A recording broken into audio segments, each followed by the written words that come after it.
शौक़ तो बहुत बचपन से, जैसे ये मेरी बच्चियाँ आप कर रही हैं। हम देखते थे किसी घर में गाय आई है और जगह है तो हमारा दिल चाहता था हम भी लाएं और हमारे घर में भी हो, लेकिन असल में हमारा घर बहुत छोटा था। हम पहले गुलीमार में रहते थे, घर हमारा बहुत छोटा था, तो हार्डली 3 से 4 दिन। और एक दफ़ा तो मुझे याद है, मैं शायद 10 साल का 11 साल का हूँ, तो मेरे बड़े भाई ने, जो मुझसे बड़े, उन्होंने भूख हड़ताल कर दी थी कि पापा गाय चाहिए। तो ये जब से हमें बहरहाल एक क्रेज़ रहा है इन चीज़ों का। फिर हमारे रिश्तेदारों के घर माशाल्लाह से हमसे बड़े थे, तो मेरे दिल में ख्वाहिश आती थी। मैंने अपनी खाला से एक दफ़ा कहा भी कि अपनी अम्मी, हम उनको मरूम को कहते थे, मरूमा को कहते थे, अब मैंने कहा अपनी अम्मी अगर इतना बड़ा मेरा घर हुआ ना तो मैं तो महीना भर पहले गाय ले आऊँगा।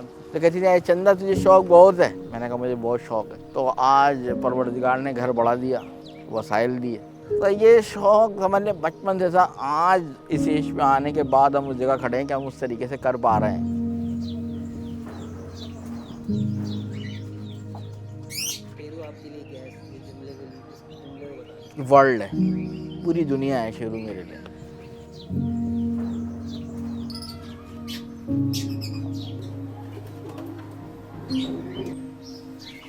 मेन चीज़ जो है ना, मेन चीज़ जो है वो कलर है इसका। ये कलर जो है कुछ लाइन से मिलता जुलता है, तो हमने इसका शेरू नाम रखा। जब ये आया तो शुरू में ही हमें हाथ भी रखने नहीं देता था, कहो करीब जाओ कुछ करो, मारने के लिए अचानक से मतलब अटैक करता था। लेकिन फिर वो हमने कहा भाई ये इस पे नाम सूट करता है।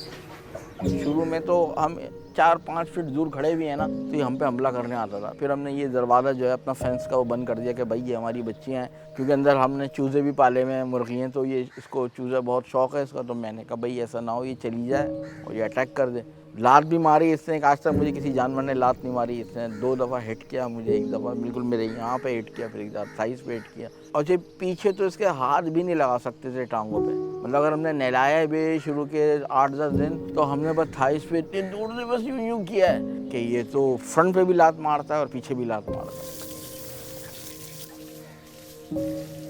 शान से जो है वो हमारी बड़ी बेटी है, सबसे बड़ी बेटी। उसने क्या किया, उसने पत्ते तोड़े चीकू के और हमारे जो एक रूम है, हमारा डाइनिंग रूम, उसमें वो खड़ी हो गई और उसको बाहर से खड़े होकर पत्ते खिलाती रही। अब शुरू में तो नॉर्मल लगा हमारी वाइफ को भी कि ये क्या यहाँ पत्ते पड़े हुए हैं कमरे के अंदर, कौन ला रहा है। वो पता चला जनाब ये अपने दुपट्टे में छुपा के ला गया, छुप छुप के पत्ते ला के खिला रही है। फिर वो आहिस्ता आहिस्ता आहिस्ता जो इससे बहुत मानूस हो गया।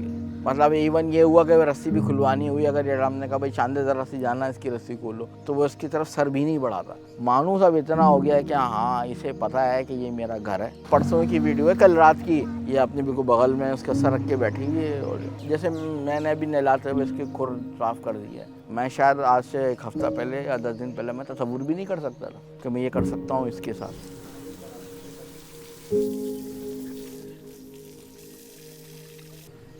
सीधे खड़े रहो, बस ऐसे ऐसे ही खड़े रहो, कुछ नहीं कर रहे हो तुमको, सीधे खड़े रहो।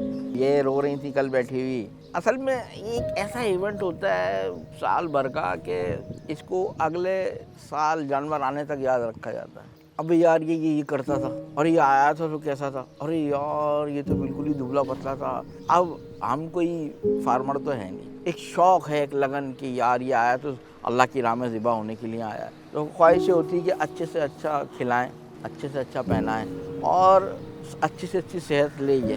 और परवरदिगार चाहता भी यही है कि तुम अपनी सबसे कीमती चीज़ मेरी राह में कुर्बान करो। तो इसमें कोई शक नहीं कि इस वक्त सबसे कीमती चीज़ यही है, अपनी जान के बाद। अब तो मुँह पर आने कुछ करना मत, बस सीधे खड़े रहना। हम खाएं ना खाएं, लेकिन अगर इसने नहीं खाया तो हमारी भूख उड़ जाती है। या हमारा होता है कि नहीं यार ये तो इसने खाया नहीं सही से। ऑफिस में बैठे हुए होते हैं तो इससे भाई भतीजे को मैसेज कर रहे होते हैं, और भाई देखो उसने खाया नहीं खाया, गर्मी बहुत है, पानी पिलाओ इसको, हर थोड़ी देर बाद जाओ। ये मुझसे कहने लगी शानदेव कि बाबा ये तो ऐसा आया है तो हाथ भी नहीं लगाने दे रहा, तो हम नहलाएंगे कैसे।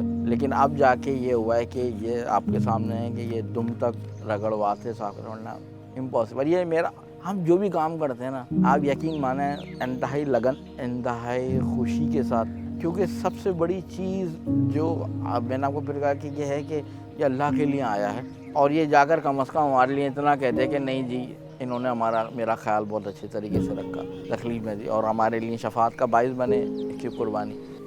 नहीं वो तुमको कुछ नहीं कर रहे, बस तुम सीधे चलते रहो।